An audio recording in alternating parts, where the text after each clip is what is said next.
되는 경우가 없어요.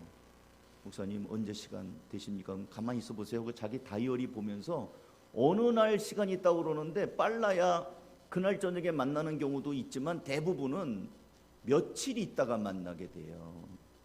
불쑥 찾아가면 다른 일정이 있습니다. 그런가 하면 이 바쁘다는 말이 애들도 바쁘다고 그러더라고요. 애들도 뭐 학원 다니느라고 바쁘다고 그래요. 어린아이 어른 할 것 없이 모두가 바쁜 일상을 살아갑니다. 그래서 무엇이 그리도 바쁜지 가보고 싶은 곳 가지도 못하고 만나고 싶은 사람을 제때 찾아가지도 못합니다. 심지어 현대인들은 바쁘다는 것을 자신이 능력 있고 지금 성실하다는 것으로 이렇게 말하죠. 나 너무 바빠. 잘 나가고 있구나. 잘 나가고 있구나. 그래서 어떤 사람이 무척 바쁜 사람이야. 저 사람 무척 바쁜 사람이야. 그러면 와, 저 사람은 항상 바쁘구나. 능력 있고 실력이 있고 인정받는 사람인가 보다. 그래서 교회에서도요, 이제는 신방을 해도 해마다, 이제 우리 교회는 그렇게 안 합니다만 봄 신방, 대신방 이렇게 예전부터 내려오는 신방이 있잖아요. 지금이 신방철이에요. 근데 신방 못하는 사람들이 꼭 생깁니다. 너무 바빠가지고 목사님 저는 아침에 나갔다 밤 10시 넘어서 들어와요. 신방 못 받아요. 그런 사람들이 이 현대인들이 많아요. 근데 여러분, 문제는 하루의 일과가 그렇게 바쁘게 흘러가다 보니 어느새 우리의 마음도 분주해졌다는 것입니다. 잠언서 14장 29절을 한번 띄워주실래요? 한번 읽어볼까요? 시작. 노하기를 더디하는 자는 크게 명철하여도 마음이 조급한 자는 어리석음을 나타내느니라. 이 마음이 색깔 바꿨잖아요. 마음이 조급한 자, 마음이 분주한 사람, 급한 사람은 어리석음을 나타낸대요. 사랑하는 성도 여러분, 우리의 삶이 바빠서 열심히 일하고 열심히 살아가는 것까지는 좋아요. 그런데 우리의 마음까지도 분주하고 조급해서 어떤 판단을 할 때 제대로 잘 판단하지 못하고 성급하게 판단해서 나중에 후회한다면 그것은 참 어리석은 일입니다. 그러므로 여러분, 지난 한 주간 여러분의 삶이 제 아무리 치열했다 하더라도 오늘 예배를 통해서 오늘 조급한 마음이나 분주한 마음 다 주님께서 걷어가시고 예수님이 주시는 마음의 평강, 평안함 이런 것들이 가득한 시간이 되기를 주님의 이름으로 축복합니다. 오늘 본문을 잘 보시면 예수님과 제자들이 길을 가다가 어떤 마을에 들어가셨습니다. 근데 그 마을에 살고 있는 마르다라고 하는 여자가 예수님을 초청합니다. 예수님, 저희 집에 오셔서 식사 좀 하시지요.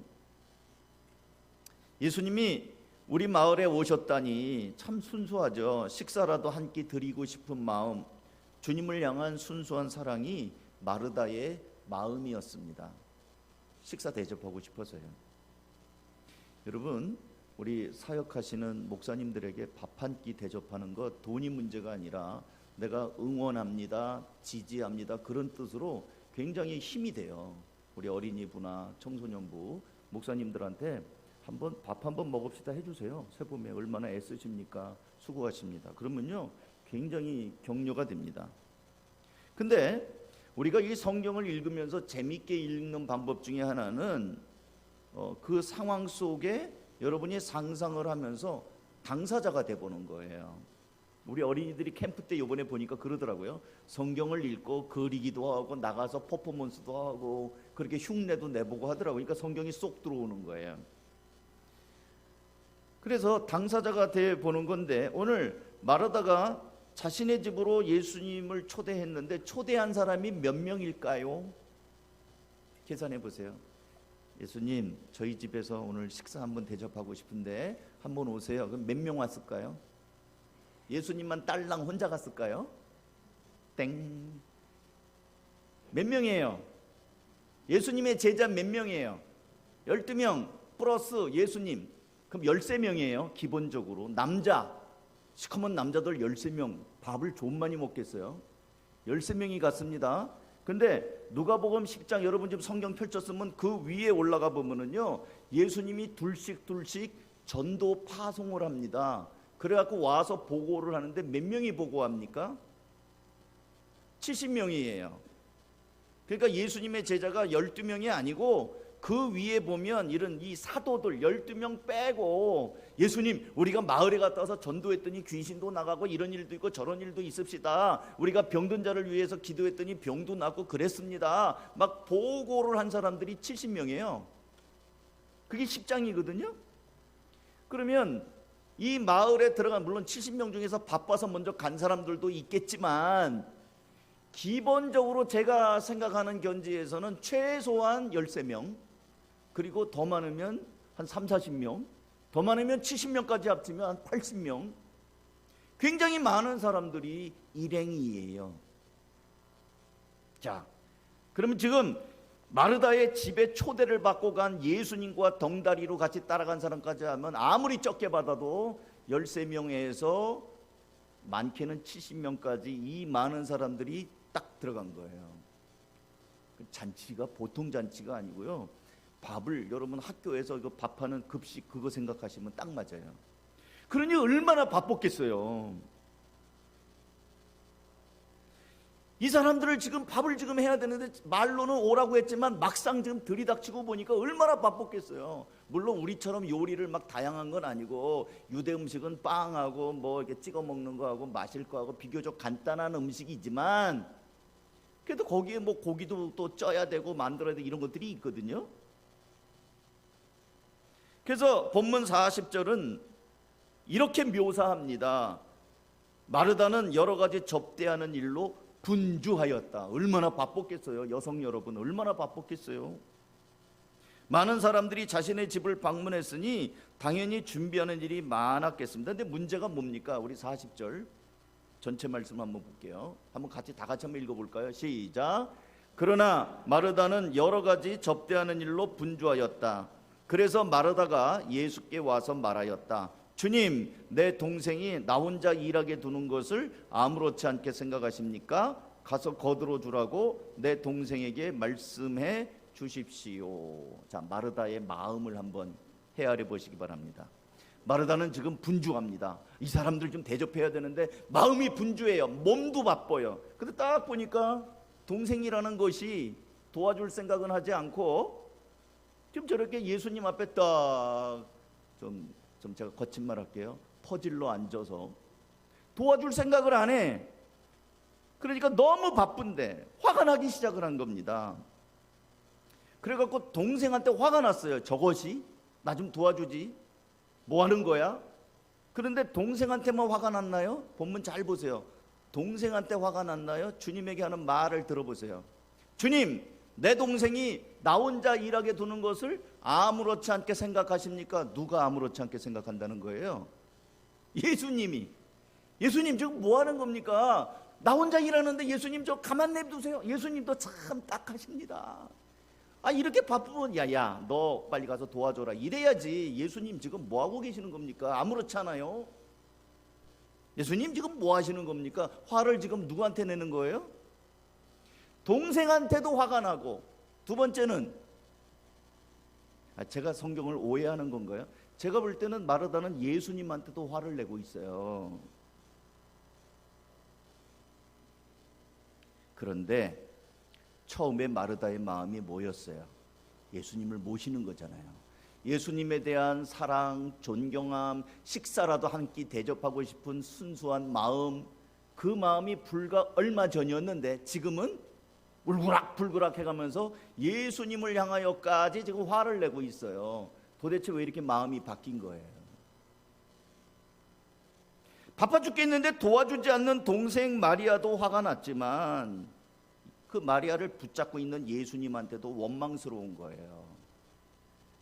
사랑하는 성도 여러분, 예수님이 너무 좋아서 그 예수님을 자기 집으로 모셨는데 정작 마음이 분주해지자 자기의 가장 가까운 동생에게도 불평을 늘어놓고 나아가서 자기가 초대한 예수님을 향해 분노를 터뜨리는 이 마르다의 모습을 생각해 보십시오.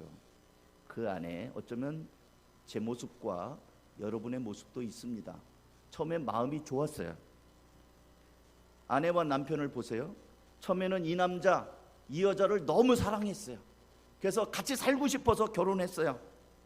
그리고 자녀도 생기고 사랑하는 가족들을 위해서 많은 걸 포기하였고 많은 걸 헌신했어요. 근데 시간이 지나면서 바빠지고 또 늘 똑같은 일, 청소도 안 하고 양말도 안 빨고 막 아무데나 던져놓고 막 이러는 그런 상황이 자꾸 마음이 분주한 상황이 되니까 어때요? 분노의 화살이 이제는 저 인간한테 가는 거예요. 사랑은 어디 갔는지 없고 저 인간, 아이고 왼수야 왼수, 이렇게 하면서 사랑하는 남편 아내에게 우리는 마르다처럼 불평을 터뜨리고 있지는 않습니까? 직장도 마찬가지입니다. 처음에는 직장 취직하고 싶어서 얼마나 여러분 마음 졸여요. 나 일했으면 좋겠는데 어떻게 우리 식구들 먹여 살리지 하고 직장을 놓고 그렇게 기도도 하고 애를 쓰고 누가 나 좀 써줬으면 좋겠다, 월급은 조금 덜 주더라도 나를 좀 일 좀 시켜줬으면 좋겠다, 아주 사모하는 마음, 가난한 마음으로 취직을 했어요.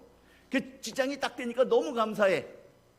그런데 그리고 이제 감사하니까 내가 이 직장을 통해서 하나님께 영광 돌려야지, 이 사업장을 통해서 내가 하나님 영광 돌리겠습니다, 막 기도도 하고 막 그래요.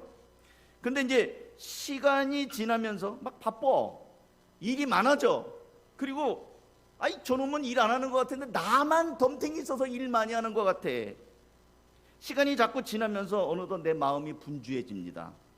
그러면서 또 한편으로는 나의 수고와 나의 노력이, 열심이 충분히 인정받고 보상받지 못한다는 느낌이 들면서 이제는 주변 사람들을 향해서 원망이 생기기 시작합니다. 그리고 이 직장이 마음에 들지 않기 시작합니다. 그러면서 어디 또 딴 데 없는가 하면서 맨날 걸리는 건 내 위에 상사 욕하고 뒷담 치고 막 이러면서 마음이 이제는 처음에 초심이 없는 거예요. 학생들도 마찬가지예요. 그 대학 붙기 위해서 얼마나 노심초사했어요. 부처만 주십시오. 5개를 넣었는데 다 떨어지고 지금 2개 간당간당 이제 소식이 올래나 말래나 간절한 마음으로 부처만 주십시오 했는데 붙었네. 너무 감사해. 근데 조금 이따 다니다 보면은 교수 욕하고 내가 이런 학교를 다녀야 되나 어째나 막 이런 마음 들지 않아요?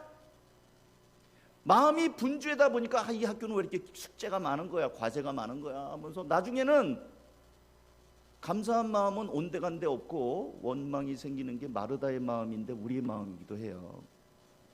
신앙생활도 마찬가지입니다. 처음에는 나 같은 죄인을 예수님이 구원해 주셨다고 너무 감격하고 내가 주님 앞에 봉사할 수 있다니, 나 같은 자를 써주신다니 감지덕지 감사합니다 하면서 했어요. 근데 어느 순간 주변을 둘러보니까 맨 일하는 건 나만 하는 것 같아. 저 인간은 봉사도 안 하고 뺀질빤질한데 나만 왜 이렇게 일복이 많은 거야. 여기 가도 일해야 되고 저기 가도 일해야 되고.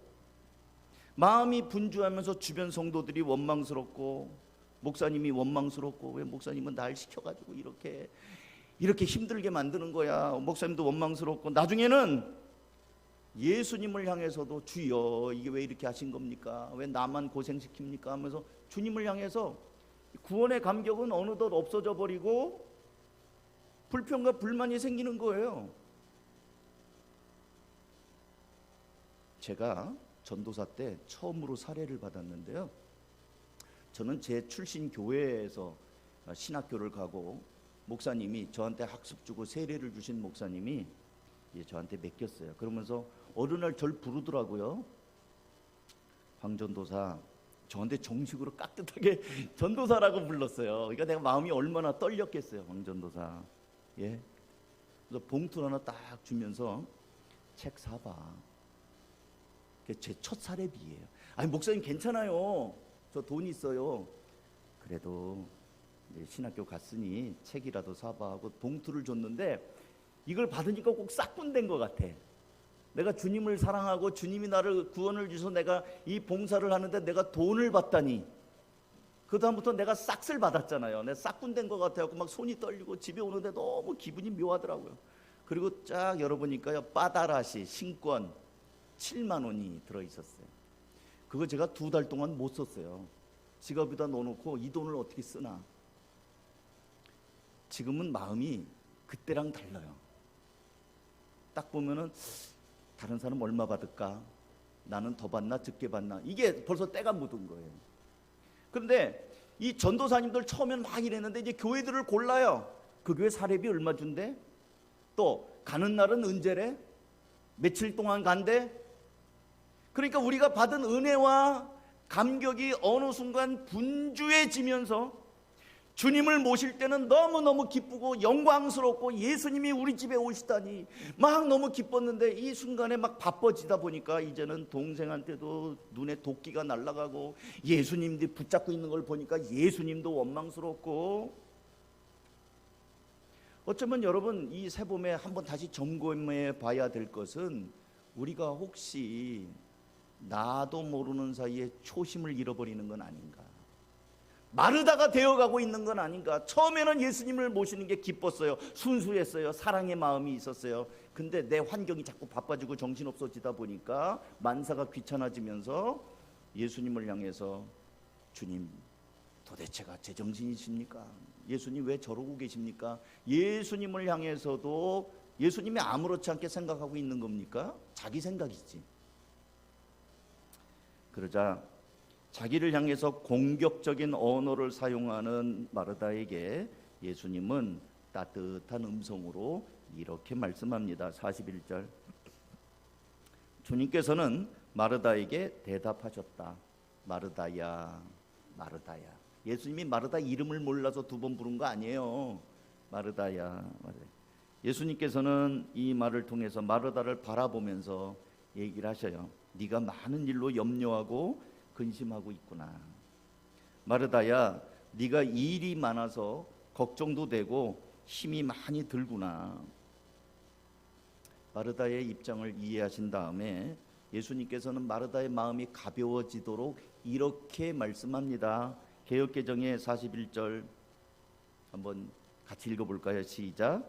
마르다야, 마르다야, 네가 많은 일로 염려하고 근심하나 몇 가지만 하든지 혹 한 가지만이라도 족하니라. 많이, 우리 가정주부들 많이 하려고 그러잖아요. 그러면서도 뭐라 그래요? 차린 건 없대. 또 많이 해놓고서. 예수님께서는 이렇게 말씀하는 거예요. 마르다야, 지금 갑자기 들이닥친 이 많은 장정들을 먹이는데 잔치상 차리지 않아도 되니 그저 몇 가지, 그냥 김치, 된장국 이거면 돼. 아니면 그것도 준비하면 하기가 힘들면 그냥 컵라면에다 물 부으면 돼. 너무 너 마음이 바쁘구나. 그러면서 예수님이 이어서 말합니다. 42절, 마리아는 좋은 몫을 택하였다. 좋은 몫. 그러니 아무도 그것을 그에게서 빼앗지 못할 것이다. 좋은 몫, 오늘 설교 제목이 이제 나와요. 좋은 몫을 택하여라. 많은 사람들은 이 말씀을 예수님께서 마리아는 칭찬하고 마르다는 꾸짖는 말씀으로 이해를 합니다. 근데 그거 아니에요. 만약에 마르다를 꾸짖으면 교회에서 봉사하는 사람은 하지 말아야죠. 다 집어던지고 손을 털어버려야죠. 봉사하는 사람을 향해서 꾸짖었다면 그 얘기가 아니고요. 우선순위의 문제입니다. 우선순위. 한번 따라서 합시다. 우선순위. 예. 마르다야, 너도 참 잘했지만 마리아는 더 좋은 몫을 선택했다.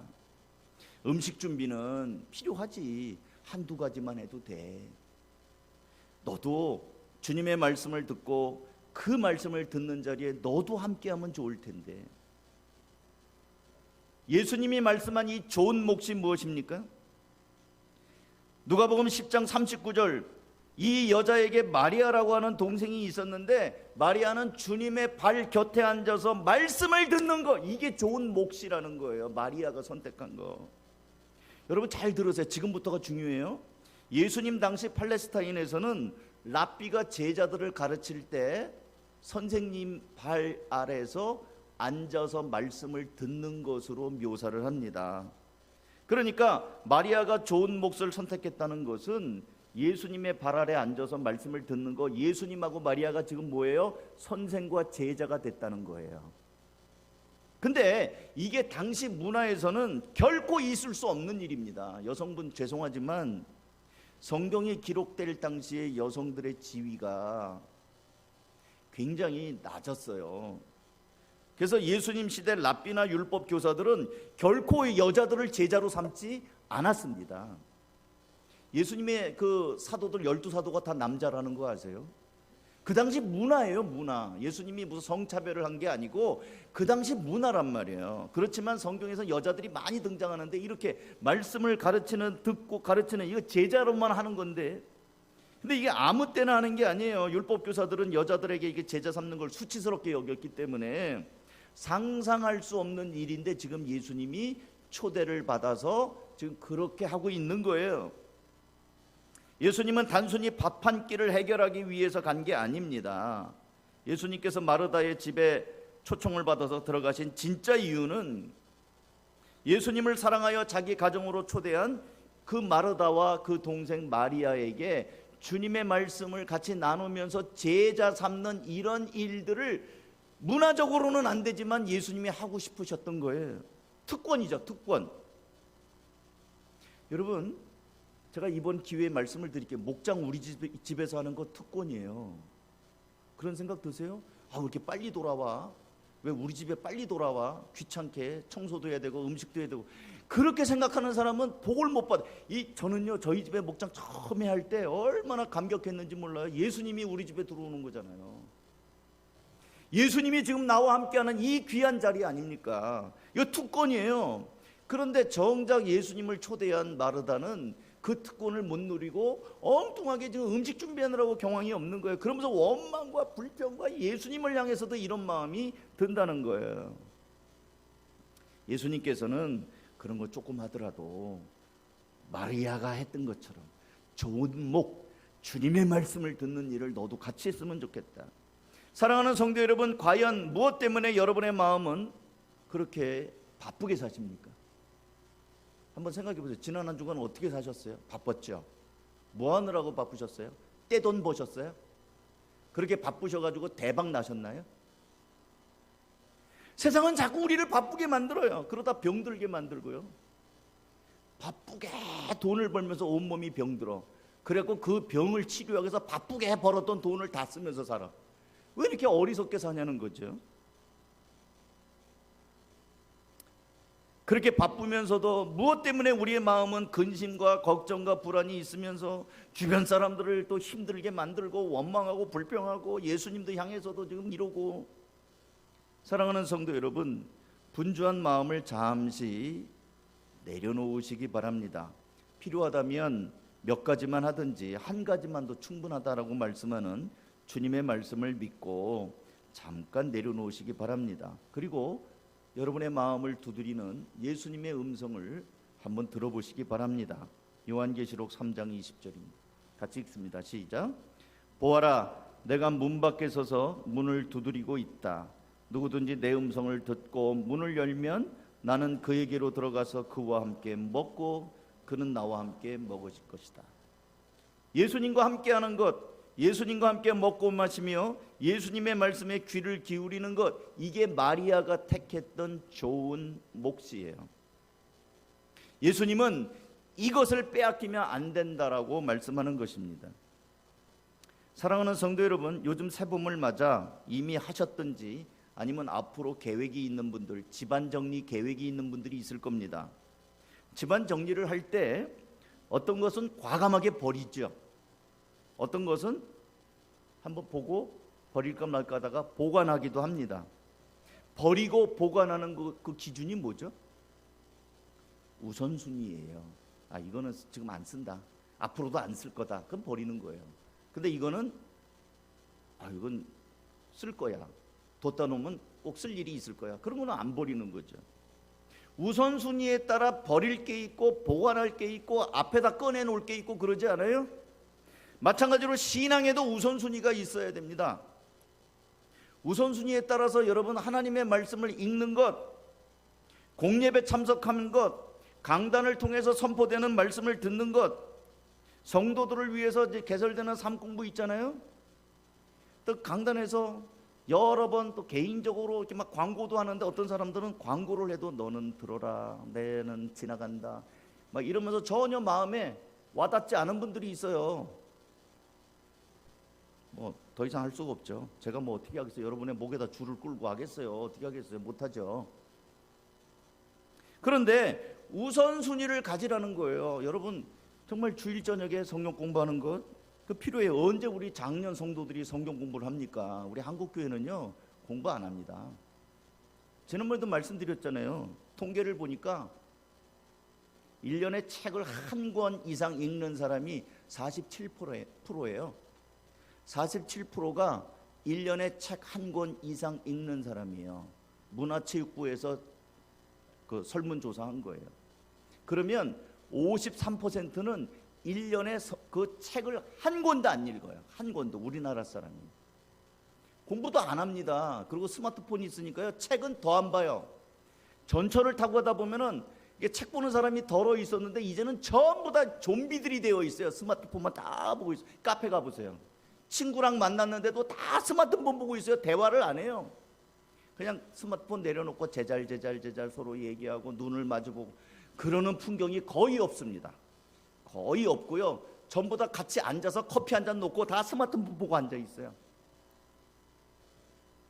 이런 때에 우리가 하나님의 말씀을 읽고 공부하는 것이 내 우선순위가 되지 않으면 신앙생활이라고 하는 것이 너무 메말라 버린다는 거죠.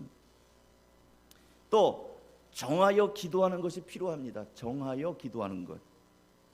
그래서 풍성한 그리스도인의 삶을 사는 것, 이것이 마리아가 선택한 좋은 몫이라고 예수님 말하는 겁니다.